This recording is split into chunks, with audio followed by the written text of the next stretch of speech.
ਦੋਸਤੋ ਮੈਂ ਧਰਮਿੰਦਰ ਸਿੱਕਾ ਤੁਹਾਡਾ ਦੋਸਤ ਤੁਹਾਡੇ ਨਾਲ ਅੱਜ ਹਾਜ਼ਰ ਹਾਂ ਉਸੇ ਟੌਪਿਕ ਨੂੰ ਲੈ ਕੇ ਜਿਹੜਾ ਕਿ ਮੈਂ 1-2 ਦਿਨ 3 ਦਿਨ ਪਹਿਲੇ ਤੁਹਾਨੂੰ ਭੇਜਿਆ ਸੀ। MSME ਨੂੰ MSME ਟੌਪਿਕ ਜਿਹੜਾ ਠੀਕ ਹੈ ਜੀ। MSME ਦੀ ਪੇਮੈਂਟਸ ਕਿਸ ਤਰ੍ਹਾਂ ਕਰਨੀ ਹੈ, MSME ਕੌਣ ਹੈ, ਤੁਹਾਡੇ 'ਤੇ ਕੀ ਇੰਪੈਕਟ ਹੈ MSME ਦੀ ਪੇਮੈਂਟ ਜੇ ਅਸੀਂ ਟਾਈਮ ਸਿਰ ਨਹੀਂ ਕਰਦੇ, ਉਹ ਮੈਂ ਤੁਹਾਨੂੰ ਸਾਰਾ ਐਕਸਪਲੇਨ ਕਰਾਂਗਾ ਆ ਰਿਹਾ ਪੁਆਇੰਟ ਟੂ ਪੁਆਇੰਟ 1 2 3 4 ਜਿਸ ਤਰ੍ਹਾਂ ਵੀ ਟੌਪਿਕ ਅੱਗੇ ਕੰਟੀਨਿਊ ਹੋਈ ਜਾਣਗੇ ਮੈਂ ਤੁਹਾਨੂੰ ਉਹਨੂੰ ਐਕਸਪਲੇਨ ਕਰਦਾ ਜਾਵਾਂਗਾ। ਸਭ ਤੋਂ ਪਹਿਲੇ ਤਾਂ ਅਸੀਂ ਜਦੋਂ ਇਹ ਲਾਈਨ ਪੜ੍ਹਦੇ ਹਾਂ ਸ਼ੁਰੂ ਕਰਦੇ ਹਾਂ ਇੱਥੋਂ, ਪੰਜਾਬੀ 'ਚ ਬਣਾ ਰਹੇ ਹਾਂ, ਬਹੁਤ ਲੇਮਨ ਲੈਂਗੁਏਜ ਆਪਣੇ ਪੰਜਾਬੀਆਂ ਲਈ, ਦੋਸਤਾਂ ਲਈ, ਭਰਾਵਾਂ ਲਈ, ਤਾਂ ਕਿ ਉਹ ਬਿਲਕੁਲ ਲੇਮਨ ਲੈਂਗੁਏਜ, ਨੋਟ ਕਿਸੇ ਸੈਕਸ਼ਨ ਦਾ ਹਵਾਲਾ ਦੇ ਕੇ, ਕਿਸੇ ਐਕਟ ਦੇ, ਕਿਸੇ ਕਾਨੂੰਨ ਦਾ ਹਵਾਲਾ ਦੇ ਕੇ ਇਹ ਐਕਟ ਇਹ ਕਹਿੰਦਾ ਸੈਕਸ਼ਨ 45 ਇਹ ਕਹਿੰਦਾ 43 ਵੀ ਇਹ ਕਹਿੰਦਾ 15 ਸੈਕਸ਼ਨ MS ਕੁਛ ਨਹੀਂ, ਸਿੰਪਲ ਲੈਂਗੁਏਜ। ਸਭ ਤੋਂ ਪਹਿਲੇ ਮੈਂ ਤੁਹਾਨੂੰ ਜਿਹੜਾ ਹਾਈਲਾਈਟ ਕਰਨ ਜਾ ਰਿਹਾ, very important income tax update and compliance. ਇਹਦਾ ਮਤਲਬ ਹੈ ਇਹ MSME ਇਨਕਮ ਟੈਕਸ ਨਾਲ ਰਿਲੇਟਿਡ ਆ। ਤੁਹਾਡੀ ਰਿਟਰਨ ਫਾਈਲ ਕਰਨ 'ਤੇ ਉਹਦਾ ਟੈਕਸ ਦਾ ਲਾਇਬਿਲਿਟੀ ਆ ਸਕਦੀ ਹੈ ਜੇ ਅਸੀਂ ਉਸ MSME ਦੀ ਕੰਪਲਾਇੰਸ ਨੂੰ ਜਾਂ ਰੂਲ ਨੂੰ ਜਾਂ ਕਾਨੂੰਨ ਨੂੰ ਫੋਲੋ ਨਹੀਂ ਕਰਾਂਗੇ। ਠੀਕ ਹੈ, ਹੁਣ ਸਭ ਤੋਂ ਪਹਿਲੇ ਮੈਂ ਪੁਆਇੰਟ ਪੜ੍ਹੀ ਜਾਂਦਾ तो ਤੁਹਾਨੂੰ उनके मुताबिक फिर लिखा है माइक्रो तथा स्मॉल यूनिट से की गई परचेज का पेमेंट 31 मार्च को आउटस्टैंडिंग रहने पर बड़ी टैक्स लाइबिलिटी आ सकते हैं, इसलिए अभी प्लानिंग करें। वेरी गुड, ये प्लानिंग सानू 31 मार्च तो पहले ही करनी पैनी है। ठीक है, जब तक कि 31 मार्च आने वाला साडा। ठीक है, 31 मार्च आने 1.5 महीना नीयर अबाउट रह गया। अकॉर्डिंग असी प्लानिंग दी कर लीए जिहदे नाल सानू बेनीफिट मिल जाएगा, नुकसान नहीं होएगा। बेनीफिट तो खैर की मिलना, नुकसान नहीं होएगा, नहीं तो अननैसेसरी नुकसान है। ठीक है, हुण मैं तुहानूं पॉइंट टू पॉइंट दसी जाऊँगा। What is full form of MSME। हुण मैं तुहानूं MSME की फुल फॉर्म समझाउण जा रहा। MSME, ठीक है जी, MSME। M का मतलब है माइक्रो, स्मॉल का मतलब है, S का मतलब है स्मॉल, M का मतलब है मीडियम, E का मतलब है एंटरप्राइजेज। एंटरप्राइजेज का मतलब हो गया इत्थे कोई भी एनी बिजनेस। ठीक है, एनी बिजनेस उन्होंने एंटरप्राइज कहते हैं। माइक्रो की डेफिनेशन मैं 2 मिनट दस दिना, जिंदी सेल 5 करोड़ तक है अप टू, एंड अते उनकी मशीनरी प्लांट इन्वेस्टमेंट जिहड़ी है वो 1 करोड़ तो ज़्यादा नहीं है। 1 करोड़ तो ज़्यादा इन्वेस्टमेंट नहीं है प्लांट एंड मशीनरी च। कोई मशीनरी लगी हुई है, प्लांट लगा होया, उनकी इन्वेस्टमेंट 1 करोड़ तो ज़्यादा नहीं है, तो सेल 5 करोड़ तो ज़्यादा नहीं, उन्होंने माइक्रो कहा जाता है। उनकी डेफिनेशन मतलब उनकी डेफिनेशन आ गई माइक्रो है, छोटा बिजनेस, बहुत लघु उद्योग है। फिर आ गया स्मॉल। स्मॉल दे विच की है, सेल की जी उन्होंने वधाती लिमिट, जिनकी सेल 50 करोड़ तक है अप टू। ठीक है, वो है वे स्मॉल सेल होंगी जी हैगी। तो मशीनरी जी हैगी उनकी 10 करोड़ तक है। जे 10 करोड़ तक उनकी मशीनरी सपोज करो किसी की सेल 51 करोड़ हो गई, वो बाहर हो गया, चाहे उनकी मशीनरी जी 9 करोड़ की है, जो 51 करोड़ उनकी सेल हो गई, वो स्मॉल नहीं रहा, वो मीडियम च आ गया। इदा ही जो 5 करोड़ वाला 5 करोड़ 1 लाख रुपया हो गया, वो इत्थे निकल के स्मॉल च आ गया, माइक्रो कैटेगरी चेंज हो जानी होंगी। ठीक है, सानू 2 कैटेगरी इंपैक्ट करनी है, जी पेमेंट करनी है 45 डेज़ या 15 दिन की जी कंडीशन है, ये 2 जनों करनी है, एक माइक्रो एक स्मॉल। यानी कि यह मोटा मोटा समझ लो तुसीं, जिंदी सेल 50 करोड़ तक है, तो मशीनरी जी अप टू 10,000 तक है, उन्होंने ही पेमेंटा 15 डेज़ या 45 डेज़ कंडीशनस है। ठीक है, हुण मैं तुहानूं दसदा की किस तरह एप्लीकेबल होना ਇਹ ਤਾਂ ਤੁਹਾਨੂੰ ਮੈਂ MSME ਦੀ ਫੁੱਲ ਫੋਰਮ ਇੱਕ ਤਰ੍ਹਾਂ ਦੀ ਸਮਝਾਤੀ। MSME ਕਿਹਨੂੰ ਕਹਿੰਦੇ ਆ। MSME ਦਾ ਮਤਲਬ ਇਹ ਨਹੀਂ ਹੈਗਾ ਕਿ ਉਹ ਰਜਿਸਟਰਡ ਹੋਵੇ MSME ਦੀ ਸਾਈਟ 'ਤੇ ਜਾ ਕੇ, ਨਹੀਂ। ਜਿੰਦੀ ਸੇਲ ਇੰਨੀ ਹੋ ਗਈ ਇੱਥੋਂ ਤੱਕ ਹੈ, ਉਹ ਆਟੋਮੈਟਿਕਲੀ ਮਾਈਕਰੋ ਅਤੇ ਸਮਾਲ ਹੈ। ਮੀਡੀਅਮ ਦਾ ਸਾਨੂੰ ਕੋਈ ਲੈਣਾ ਦੇਣਾ ਨਹੀਂ।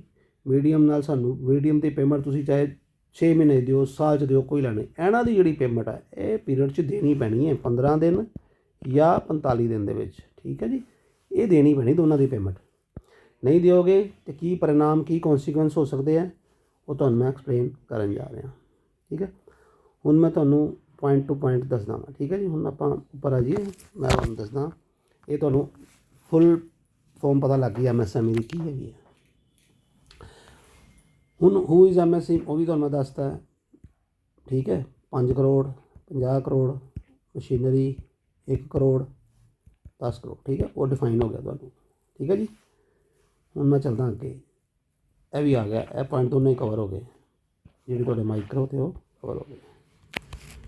ਹੁਣ ਉੱਥੇ ਕੀ ਕਹਿੰਦਾ ਜੀ ਪੁਆਇੰਟ ਨੰਬਰ 3 ਤੇ ਆ ਗਿਆ ਸਿੱਧਾ ਮੈਂ। Micro and small enterprises, micro and small, medium नहीं, माइक्रो स्मॉल की गल आप कर रहे जी। से की गई परचेज एक्सपेंस का डिडक्शन तभी मिलेगा यदि उसका पेमेंट सप्लायर से तय किए गए credit period that is agreement for payment maximum 45 day में कर दिया जाता है। ਹੁਣ ਮੈਂ ਤੁਹਾਨੂੰ ਐਕਸਪਲੇਨ ਕਰਨਾ ਥੱਲੇ ਆਪਣੇ ਸਿੰਪਲ ਨੋਟਸ ਦੇ ਵਿੱਚ, ਠੀਕ ਹੈ ਜੀ। ਇਹ ਪੁਆਇੰਟ ਮੈਂ ਬੰਦ ਕਰਨਾ। ਹੁਣ ਉਹਦਾ ਕੀ ਕਹਿਣ ਦਾ ਮਕਸਦ ਹੈ ਜੀ, 15 ਦਿਨ ਔਰ 45 ਡੇਜ਼, ਠੀਕ ਹੈ। 15 ਦਿਨ ਉਸ ਕੇਸ 'ਚ ਐਪਲੀਕੇਬਲ ਹੈ ਜਦੋਂ ਤੁਸੀਂ ਕਿਸੇ ਕੋ ਪਰਚੇਜ਼ ਕਰਦੇ ਹੋ ਸਪਲਾਇਰ ਕੋਲੋਂ, ਔਰ ਉਹਦੀ ਪੇਮੈਂਟ ਨੋ ਐਨੀ ਐਗਰੀਮੈਂਟ, ਕਿਸੇ ਤਰ੍ਹਾਂ ਦਾ ਕੋਈ ਉਹਦੇ ਨਾਲ ਐਗਰੀਮੈਂਟ ਨਹੀਂ ਹੈਗਾ। ਉਹ ਆਟੋਮੈਟਿਕਲੀ 15 ਦਿਨ ਹੀ ਮੰਨੇ ਜਾਣੇ ਆ। ਉਹ 15 ਦਿਨ 'ਚ ਤੁਸੀਂ ਪੇਮੈਂਟ ਕਰਨੀ ਹੈ। ਜੇ ਕੋਈ ਐਗਰੀਮੈਂਟ ਨਹੀਂ ਕੀਤਾ ਹੋਇਆ ਤਾਂ ਆਟੋਮੈਟਿਕਲੀ 15 ਡੇਜ਼ ਹੈ, 15 ਡੇਜ਼ ਦੇ 16 ਨਹੀਂ ਹੋ ਸਕਦੇ। 15 ਡੇਜ਼ ਦੇ ਵਿੱਚ ਉਹਦੀ ਪੇਮੈਂਟ ਕਰਨੀ ਹੈ। ਚਲੋ ਹੁਣ ਸਾਰਿਆਂ ਨੂੰ ਅਵੇਅਰਨੈਸ ਆ ਜਾਏਗੀ, ਸਾਰੇ ਜਿਹੜੇ ਐਗਰੀਮੈਂਟ ਕਰ ਲੈਣਗੇ, ਜਾਂ ਬਿਲਸ ਦੇ ਉੱਤੇ ਲਿਖਿਆ ਜਾਏਗਾ ਕਿ ਮੈਕਸਿਮਮ ਪੇਮੈਂਟ 45 ਡੇਜ਼, ਠੀਕ ਹੈ। ਜਾਂ ਕੋਈ ਬੰਦਾ ਵੱਧ ਵੀ ਲਿਖ ਸਕਦਾ, 90 ਦਿਨ ਲਿਖ ਸਕਦਾ, 60 ਦਿਨ ਲਿਖ ਸਕਦਾ, 90 ਦਿਨ ਲਿਖ ਸਕਦਾ। ਪਰ ਜੇ ਐਗਰੀਮੈਂਟ ਹੋ ਗਿਆ, ਇਹ ਐਗਰੀਮੈਂਟ ਹੈ। ਚਾਹੇ ਇੱਥੇ ਵੀ ਤੁਸੀਂ ਐਗਰੀਮੈਂਟ ਕਰ ਲੈਂਦੇ ਹੋ 90 ਦਿਨ ਦਾ, 60 ਦਿਨ ਦਾ, ਪਰ ਵੈਲਿਡ ਤੁਹਾਡਾ ਇਹੀ ਮੰਨਿਆ ਜਾਣਾ, ਵੈਲਿਡ 45 ਡੇਜ਼। 45 ਡੇਜ਼ ਤੋਂ ਉੱਪਰ ਜੇ ਤੁਸੀਂ ਪੇਮੈਂਟ ਕਰੋਗੇ, ਚਾਹੇ ਤੁਹਾਡਾ ਐਗਰੀਮੈਂਟ 90 ਦਿਨ ਦਾ, ਚਾਹੇ 60 ਦਿਨ ਦਾ, ਉਹਦੀ ਵੈਲੀਡਿਟੀ 45 ਦਿਨ ਹੈ। ਜੇ ਤੁਸੀਂ 46 ਦਿਨ ਬਾਅਦ ਪੇਮੈਂਟ ਕੀਤੀ ਤਾਂ ਉਹ MSME ਦੇ ਰੂਲ ਦੇ ਖਿਲਾਫ ਹੋ ਗਿਆ, ਮਤਲਬ ਉਹ ਤੁਸੀਂ ਉਹਨੂੰ ਵਾਇਲੈਂਸ ਕਰਤੀ, ਐਕਟ ਦੀ ਵਾਇਲੈਂਸ ਕਰਤਾ, ਠੀਕ ਹੈ। ਐਕਟ ਦੇ ਖਿਲਾਫ ਚਲੇ ਗਏ। ਇਸ ਕਰਕੇ 45 ਦਿਨ ਹੀ ਲੈ ਕੇ ਚੱਲਣੇ। ਅਤੇ ਤੁਸੀਂ ਕਹੋ ਜੀ ਸਾਡੀ ਤਾਂ 90 ਦਿਨ ਦੀ ਜਾਂ 60 ਦਿਨ ਦੀ ਉਹਦੇ ਨਾਲ ਐਗਰੀਮੈਂਟ ਹੋਏ ਸੀ, ਦਿਨ 'ਚ ਪੇਮੈਂਟ ਦੇਣੀ ਨਾ। ਉਹ ਕਹਿੰਦਾ ਜੀ ਤੁਸੀਂ ਚਾਹੇ ਉਹ ਕਰੀ ਜਾਓ, ਪਰ ਜਿਹੜੀ ਪੇਮੈਂਟ 45 ਦਿਨ ਤੋਂ ਉੱਪਰ ਹੋ ਗਈ MSME ਦੇ ਹਿਸਾਬ ਨਾਲ ਉਹ 45 ਦਿਨ ਹੀ ਰਹਿਣੀ ਹੈ। ਇਸ ਤੋਂ ਉੱਪਰ ਇੱਕ ਦਿਨ ਵੀ ਤੁਹਾਨੂੰ ਅਲਾਓ ਨਹੀਂ ਮਿਲਣਾ, ਠੀਕ ਹੈ। ਹੁਣ ਇਸ ਕੇਸ ਦੇ ਵਿੱਚ ਕੀ ਕਰਨਾ ਹੈ, ਪਹਿਲੀ ਗੱਲ ਤਾਂ ਜਿਹਦੇ ਕੋਲ ਤੁਹਾਡੇ ਕੋਲ ਪਰਚੇਜ਼ ਆਉਂਦੀ, ਕਿਸੇ ਕੋਲ ਵੀ, ਠੀਕ ਹੈ, ਤੁਸੀਂ ਪਰਚੇਜ਼ ਕਰਦੇ ਹੋ ਕਿਸੇ ਕੋਲੋਂ। ਹੁਣ ਮੈਂ ਤੁਹਾਨੂੰ ਐਗਜ਼ਾਮਪਲ ਦੇ ਕੇ ਸਮਝਾਉਣਾ, 15 ਦਿਨ ਦੀ ਐਗਜ਼ਾਮਪਲ ਸਮਝਾਉਣਾ ਜਾਂ 45 ਦਿਨ ਦੀ, ਠੀਕ ਹੈ।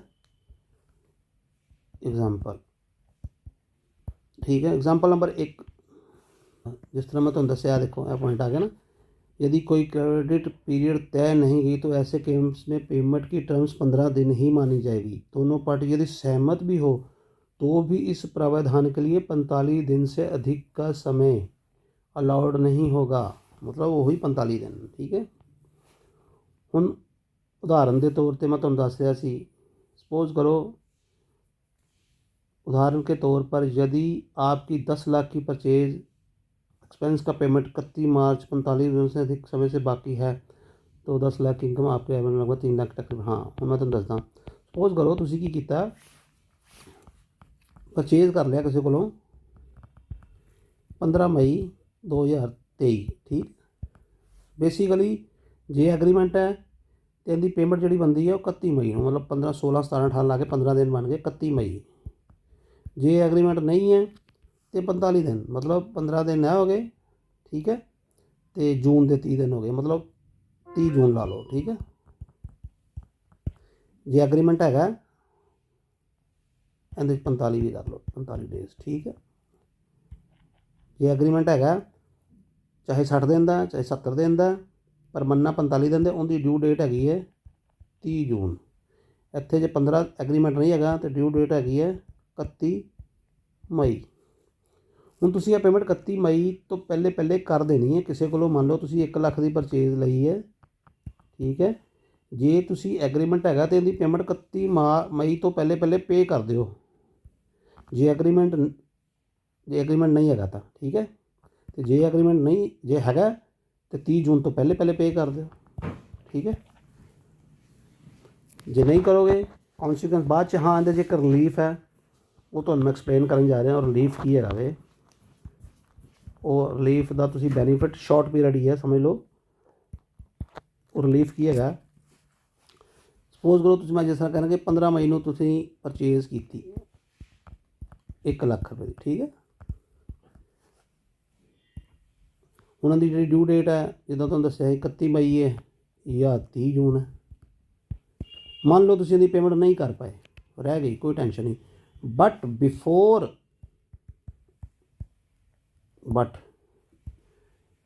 31 ਮਾਰਚ 2024 ਤੋਂ ਪਹਿਲੇ ਇਹ ਪੇਮੈਂਟਸ ਹੋ ਜਾਣੀ ਚਾਹੀਦੀਆਂ, ਪੇਡ ਹੋਣੀਆਂ ਚਾਹੀਦੀਆਂ। Confirm to be paid, confirm ਹੋਣੀ ਚਾਹੀਦੀ ਹੈ, ਪੇਡ ਕਰ ਦੇਣੀ ਚਾਹੀਦੀ ਹੈ। ਜੇ ਨਹੀਂ ਕਰੋਗੇ ਇਹ ਪੇਮੈਂਟ 31 ਮਾਰਚ ਨੂੰ, ਸਰਕਾਰ ਕਹਿੰਦੀ ਹੈ ਉਸ ਸਾਲ ਦੇ ਵਿੱਚ ਪੇਮੈਂਟ ਕਰ ਦਿਓ, ਠੀਕ ਹੈ। ਅਤੇ ਤੁਸੀਂ 1 ਲੱਖ ਰੁਪਏ ਦੀ ਪੇਮੈਂਟ ਹੁੰਦੀ 31 ਮਾਰਚ ਤੋਂ ਪਹਿਲੇ ਕਰ ਦਿਓ, ਕੋਈ ਟੈਨਸ਼ਨ ਨਹੀਂ ਹੈ, ਕੋਈ ਟੈਨਸ਼ਨ ਨਹੀਂ ਹੈ। ਉਹ ਕਹਿੰਦਾ ਜੀ ਛੁੱਟੀ, ਜੇ ਤੁਸੀਂ ਕੋਈ ਗਲਤੀ ਕੀਤੀ ਵੀ ਹੈ ਇਹਦੇ 'ਚ ਇੰਟਰਸਟ ਦੀ ਪ੍ਰੋਵੀਜ਼ਨ ਹੈਗੀ ਹੈ। ਇੰਟਰਸਟ ਦੀ ਪ੍ਰੋਵੀਜ਼ਨ ਹਾਲੇ ਮੈਂ ਇੰਨੀ ਹਾਰਸ਼ ਨਹੀਂ ਹੈਗੀ, ਮੈਂ ਇਹਦੇ 'ਚ ਐਕਸਪਲੇਨ ਨਹੀਂ ਕਰਨਾ ਚਾਹੁੰਦਾ ਤੁਹਾਨੂੰ, ਉਹ ਇੰਨੀ ਐਪਲੀਕੇਬਲ ਨਹੀਂ ਹੋਣੀ। ਉਹ ਇੰਟਰਸਟ ਜਿਹੜਾ ਹੈਗਾ ਐਪਲੀਕੇਬਲ ਸੈਲਰ ਔਰ ਬਾਇਰ 'ਚ ਹੈਗਾ, ਉਹਨੂੰ ਇੰਟਰਸਟ ਦੇਣਾ ਕਿ ਨਹੀਂ ਦੇਣਾ, ਆਪਸ 'ਚ ਟਰਮ ਐਂਡ ਕੰਡੀਸ਼ਨ ਤੁਸੀਂ ਦਿਓ ਨਾ ਦਿਓ, ਉਹ ਕੋਈ ਗੱਲ ਨਹੀਂ ਹੈ, ਠੀਕ ਹੈ। ਇੰਟਰਸਟ ਦੀ ਨੂੰ ਮੈਂ ਕੱਟ ਕਰ ਦਿੰਦਾ। ਹੁਣ ਤੁਹਾਨੂੰ ਮੈਂ ਇੱਕ ਐਗਜ਼ਾਮਪਲ ਦਿੰਦਾ ਛੋਟੀ ਜਿਹੀ, ਤੁਹਾਨੂੰ ਦੱਸਦਾ ਵੀ 31 ਮਾਰਚ ਤੋਂ ਪਹਿਲੇ ਵੀ ਕਰ ਦਿਓਗੇ ਤਾਂ ਚੱਲ ਜਾਏਗਾ। ਬਟ ਹਾਂ, ਕਿਸੇ ਸਟੇਜ ਦੇ ਉੱਤੇ ਸਪੋਜ਼ ਕਰੋ ਇੱਕ ਫਰਮ ਹੈ ABC ਐਂਟਰਪ੍ਰਾਈਜ਼, ਠੀਕ ਹੈ। ਉਹਦਾ 1/4/23 ਨੂੰ ਓਪਨਿੰਗ ਬੈਲੈਂਸ ਕਿੰਨਾ ਖੜਾ, 3 ਲੱਖ ਰੁਪਈਆ, ਠੀਕ ਹੈ। ਤੁਸੀਂ ਉਹਨੂੰ ਦੇਣਾ ਹੈ। ਤੁਸੀਂ ਕੀ ਕਰਦੇ ਹੋ, ਮਾਲ ਖਰੀਦਦੇ ਹੋ 15 ਮਈ ਨੂੰ 1.5 ਲੱਖ ਰੁਪਏ ਦਾ, ਠੀਕ ਹੈ। ਹੁਣ ਤੁਸੀਂ ਇਹਦੀ ਪੇਮੈਂਟ ਕਰ ਦਿੰਦੇ ਵਿਦਇਨ ਟਾਈਮ, ਜਾਂ ਨਹੀਂ ਤੁਸੀਂ ਪੇਮੈਂਟ ਕੀਤੀ 31 ਮਾਰਚ ਨੂੰ ਪੇਮੈਂਟ ਕਰਦੇ ਹੋ। ਕਿੰਨੀ ਪੇਮੈਂਟ ਕਰ ਦਿੰਦੇ ਹੋ, 1.5 ਲੱਖ ਰੁਪਈਆ, ਠੀਕ ਹੈ। ਜਾਂ 2 ਲੱਖ ਰੁਪਈਆ, 2 ਲੱਖ ਰੁਪਏ ਪੇਮੈਂਟ ਹੁੰਦੀ, ਤੁਸੀਂ ਕਰਤੀ। 3 ਪਿਛਲਾ ਸੀ, ਇਹਦਾ 4.5 ਬਣ ਗਿਆ ਸੀ, ਦੋਨਾਂ ਦਾ ਟੋਟਲ 4.5 ਲੱਖ ਰੁਪਏ। ਤੁਸੀਂ 2 ਲੱਖ ਰੁਪਏ ਕਰਤੀ, ਬੈਲੈਂਸ ਬਚ ਗਿਆ 2.5 ਲੱਖ ਰੁਪਈਆ। ਹੁਣ ਇਸ ਕੇਸ 'ਚ ਕੀ ਹੋਏਗਾ, 31 ਮਾਰਚ ਨੂੰ ਤੁਸੀਂ ਪੇਮੈਂਟ ਕਰ ਰਹੇ ਹੋ, 31 ਮਾਰਚ ਨੂੰ ਫਿਰ ਤੁਹਾਡਾ ਬੈਲੈਂਸ 2 ਲੱਖ ਰੁਪਏ ਬੈਲੈਂਸ ਰਹਿ ਗਿਆ, ਠੀਕ ਹੈ। ਇਸ ਕੇਸ 'ਚ ਪ੍ਰੋਬਲਮ ਕੀ ਆਏਗੀ, ਇਹ ਜਿਹੜਾ 3 ਲੱਖ ਰੁਪਇਆ ਜਿਹੜਾ ਹੈਗਾ ਇਹਨੂੰ ਇਹ ਮੰਨਿਆ ਜਾਏਗਾ ਇਹਦੇ 'ਚੋਂ 1.5 ਲੱਖ ਰੁਪਇਆ ਗਿਆ ਹੈ, ਠੀਕ ਹੈ, ਓਪਨਿੰਗ 'ਚੋਂ, ਠੀਕ ਹੈ। ਨਾ ਕਿ ਤੁਸੀਂ ਜਿਹੜੀ ਆ 1.5 ਲੱਖ ਦੀ ਕੋਈ ਪੇਮੈਂਟ ਕਰੋਗੇ, ਜਿਹੜੀ ਪਰਚੇਜ਼ ਤੁਸੀਂ ਕੀਤੀ 1.5 ਲੱਖ ਦੀ, ਤੁਸੀਂ ਇਹ ਕਹਿ ਸਕਦੇ ਹੋ ਕਿ ਮੈਂ 1.5 ਲੱਖ ਦੀ ਪਰਚੇਜ਼ 'ਤੇ ਪੇਮੈਂਟ ਕਰ ਦਿੱਤੀ, ਜਿਹੜਾ ਓਪਨਿੰਗ ਬੈਲੈਂਸ ਉਹ ਸਟੈਂਡ ਹੈ ਨਾ। ਪਹਿਲੇ ਉਹਨੇ ਅਜ਼ਿਊਮ ਇਹ ਕਰਨਾ ਹੈ ਕਿ ਜੇ ਤੁਹਾਡਾ 3 ਲੱਖ ਓਪਨਿੰਗ ਸੀ, 1.5 ਲੱਖ ਰੁਪਏ ਦਾ ਤੁਸੀਂ ਹੋਰ ਮਾਲ ਖਰੀਦ ਰਿਹਾ, ਇਹ ਬਣ ਗਿਆ 4.5 ਲੱਖ ਰੁਪਇਆ। ਜਿਹੜੀ ਤੁਸੀਂ ਪੇਮੈਂਟ ਕੀਤੀ ਇਹ 3 ਚੋਂ ਮਾਈਨਸ ਹੋਈ ਹੈ, ਨਾ ਤੁਹਾਡੀ 1.5 ਚੋਂ ਹੋ ਗਈ 2। ਇਹਦਾ ਮਤਲਬ ਤੁਸੀਂ 3 + 3 ਚੋਂ 2 ਉੱਡ ਗਿਆ, ਜੇ ਤੁਸੀਂ 3 ਚੋਂ 1.5 ਉੱਡ ਗਿਆ, ਤੁਹਾਡਾ ਬੈਲੈਂਸ ਰਹਿ ਗਿਆ ਇਹਦੇ 'ਚ। 3 ਤੇ 1.5 4.5 ਸੀ, ਤੁਸੀਂ 3 ਚੋਂ 1.5 ਪੇ ਕਰਤਾ, ਜਿਹੜਾ ਬੈਲੈਂਸ ਬਚ ਗਿਆ, ਸਪੋਜ਼ ਕਰੋ ਮੈਂ ਤੁਹਾਨੂੰ ਥੋੜ੍ਹਾ ਜਿਹਾ ਇਹਨੂੰ ਇਲੈਬੋਰੇਟ ਕਰ ਦਿੰਦਾ। ਜਿੱਦਾਂ ਸਪੋਜ਼ ਕਰੋ 3 ਓਪਨਿੰਗ ਬੈਲੈਂਸ ਹੈ,